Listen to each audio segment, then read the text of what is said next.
Welcome. There's a lot of information on YouTube about the Lichtenberg, so-called fractal wood burning process.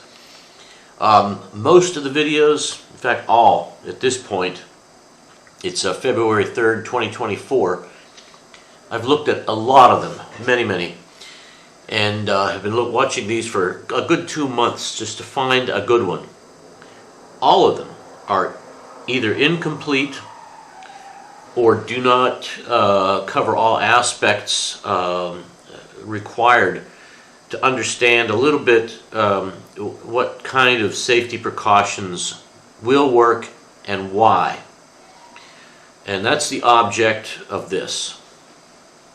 Okay, as I said, there are many aspects here that need to be covered. So it's not watch one video and know enough. More content has to be created by engineers, physicists, people with serious high voltage experience. Now look at this picture of this transformer. Note the white lead. The red lead and the white lead coming off of the secondary of the transformer are the high voltage leads which will do the Lichtenberg burning. Note the white lead is bolted to the transformer frame. This user was very lucky that he chose a plastic box because it will help him in avoiding many ways to be electrocuted that actually shouldn't be there. They shouldn't be there, but by insisting on using this transformer frame and insisting that the secondary be grounded to earth ground, people are vastly multiplying the number of ways that the current can seek to return through you. Here's a very good example of a burn pattern that indicates trouble, but the user doesn't realize the trouble is right in front of their eyes. Let's not talk about the lack of quality of these probes and how shaky they look. Let's look at the pattern here. Do you see the arcing on the two sort of burn traces there to the right side of the picture? And also notice that between the probes, if you draw a straight line between the probes, there's a little damp area there you can see where this user has painted on their electrolyte solution in hopes to have a little bit of control over their burn. There's a couple reasons that this is burning the way it is, but one of them may be that they have their secondary connected to earth ground inadvertently. You would normally, in a good situation, you would have a tendency of the arc, the burn mark, to be more or less between the electrodes. It of course depends a lot on the grain of the wood, the type of the wood, where you've got your electrolyte solution, different preparations perhaps you've made to try to influence the burn slightly. But in this case, there's a good chance that this is seeking earth.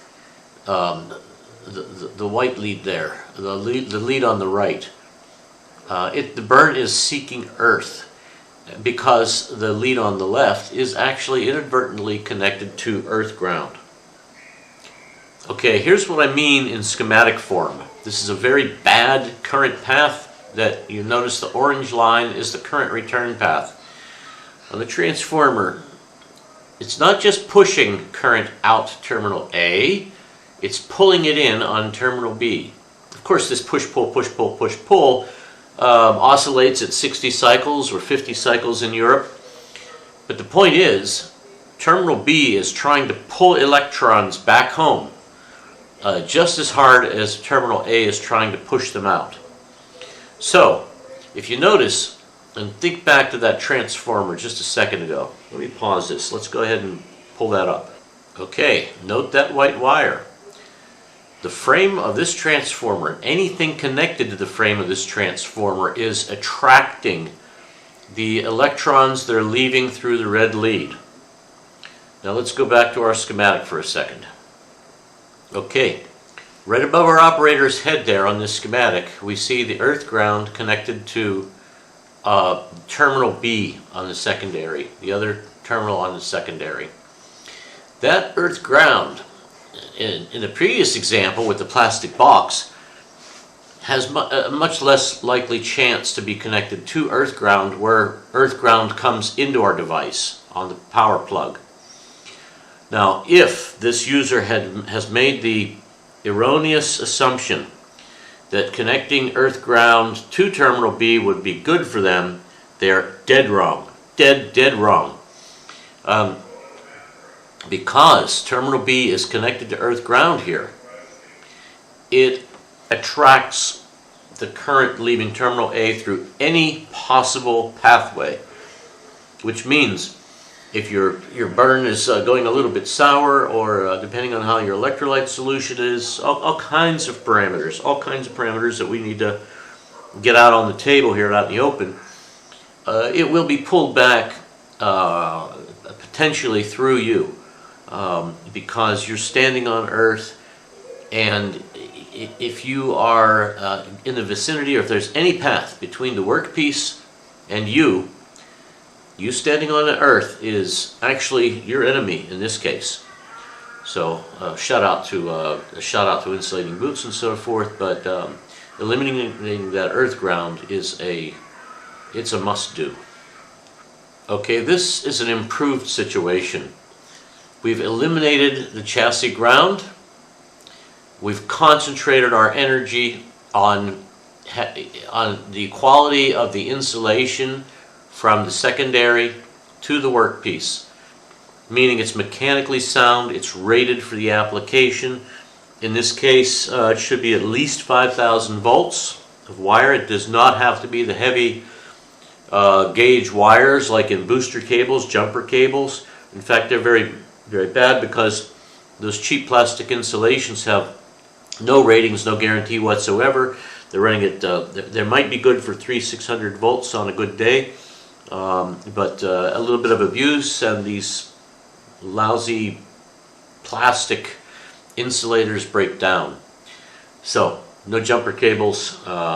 Coming back to our diagram here, note here the matrix of the piece, the work piece, the piece you're burning. This is the way to think of it. It's thousands and thousands of tiny little resistors. Think of it possibly as each cell in the wood, each cell that used to be living and growing to make the tree grow, has a conductance, and it's connected to all of its neighbor cells. As the electrodes are connected like this,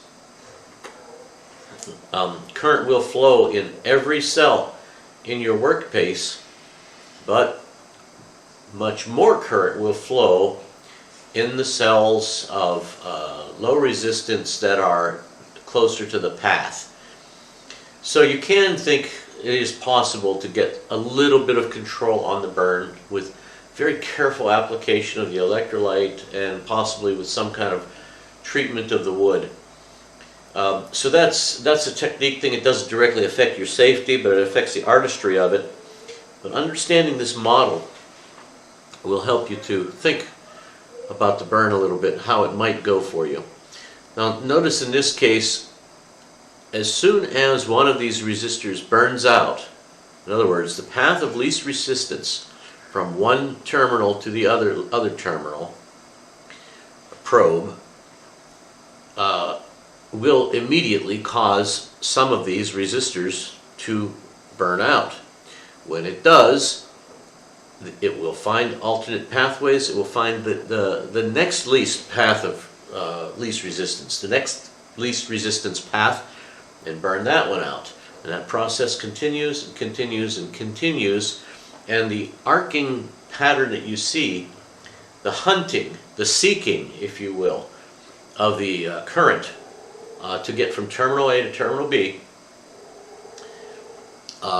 is because as the last pathway was destroyed, that means somebody else is now the path of least resistance. Okay, here's another example. If you notice the pattern, the way this wood is burning, of somebody who is a very good chance they've got their, well, look at the leads. Do you see the brown lead on the left and the blue lead on the right? And little alligator clips attached to nails or screws or something. Oh my. In any case, notice the burn pattern is not anywhere near a straight line between the two. It goes out in a very kind of a curly way here off to the right of the blue wire electrode.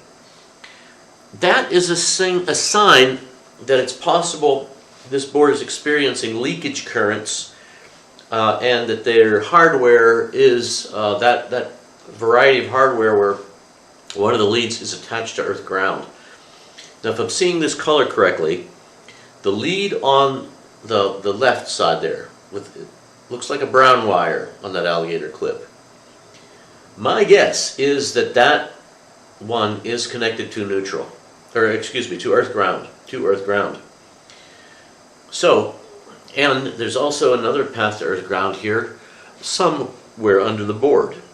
The board could be conducting into the box. The screws that hold the transformer to the box, the transformer frame, they could be protruding into this board. Or if they're, if the screws are just a little bit too long, even if they're not quite too long. What does that look like to you? That looks like half-inch particle board that he's made this lousy box out of. The screws that hold that transformer frame allow a very nice low impedance path, low resistance path down towards the main workpiece.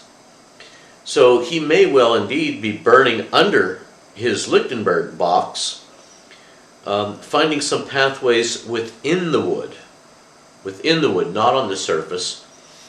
And that may well be how the current pathway is getting way to the back of the wood there, where this burn is sort of taking a hook shape there. So that's the kind of thing you can look for in the YouTube videos that will possibly indicate it may not be that he has the earth ground problem, but there's a very good chance he does, because this is the kind of thing, the behavior you'll see. Far less controlled burns, a lot of wasted power, and remember, all the wasted power that goes into these leakage current paths, these unwanted current paths, is wasted power that not only doesn't do what you're trying to do with it, it does not achieve your objective, it's also a very much of a danger to you. So, let's go back and, no, let's let that sink in. Let's just let that sink in. Watch this. I've got a couple other videos online about this topic. And some other topics: probe design, stability, safety of materials, ratings of materials, things like that. Because remember, kids, this is not your typical. If you're playing around with a power saw, you can see that blade. You know what's happening. If you've got a chainsaw, you can see the danger area. The problem with electricity is you can't see it, but it can see you. And if you happen to be in the path of least resistance through some silly mistake or just something that you're not thinking of, this is going to hurt you. It's going to kill you. Chances are 70% of the people that are damaged in these Lichtenberg accidents are killed. 70% are killed. The 30% that survive do not survive well. They have permanent brain injuries and injuries to their eyes and injuries to their nervous system. Those electrons, the current, it doesn't care. It's looking, if you look at a blood artery or something like that, in your body, it's a very attractive path to an electron. It's going to make a Lichtenberg pattern inside your body. So go ahead and do it. Let me stop here and then I'm going to conclude. Okay, before we wrap this up, Here's a guy trying to become an influencer and to get your likes by crowing that he has some ability to control his burn. This is, you call this under control. Look at the trace closest to him, lighting up like a Christmas tree. And it's sloppy as heck. Electrolyte solution just spilled all over the place. He's squirting it around willy-nilly. That's totally, again, one of these complete other topics. But I think that it's a good idea before we start to dig into, serious burn control techniques. A little bit of control. The electrons are going to do what they're going to do, and you can, in this situation, it's not like controlling them in a wire, nice copper wire with insulation around it. This is the Wild West. These electrons are running free, and no fences, buddy. So anyway, those that burn closest to him. This guy has got some problems. He's sloppy, and the way he's handling his electrode situation there is demonstrating lack of very much knowledge at all. And yet he's trying to sell you the idea that he is some kind of a Lichtenberg expert in control of burn. That's a horrible thing about this whole YouTube situation we're stuck in here. There's no way to filter out who's a huckster from who's actually got experience and knowledge in these areas and can actually give you real information that's going to be useful. Okay, and finally a guy, one of two guys I think that's, kind of really trying to be safe. He gives a little bit of some good information, but there's not enough. The other guys like that too. Notice here his insulating pads and his foot switch. He stands away from where he's working. All very good things, but there's still some serious problems with this setup. And it's for the guy's safety. Yes, people that are conscientious, that's who this is for, that want to actually achieve some good results, but want to live to enjoy their family the rest of their life. And it can be done. I'm convinced it can be done, but it can't be done quickly. It can't be necessarily done cheaply. It's going to require an investment in your time, and to listen to guys like me drone on about how electrons travel in wood. Eventually this will sink in. And I'm going to seek more guys like me, boring guys, retired engineers, who can give you really serious information. And please, thank you. I thank you on behalf of the family that you'll get to enjoy, because you took a little bit more time than your average sloppy YouTuber and really tried to understand this. And your reward is going to be that you will have a feeling for the natural world that other people do not have. It's really, it's a rewarding feeling.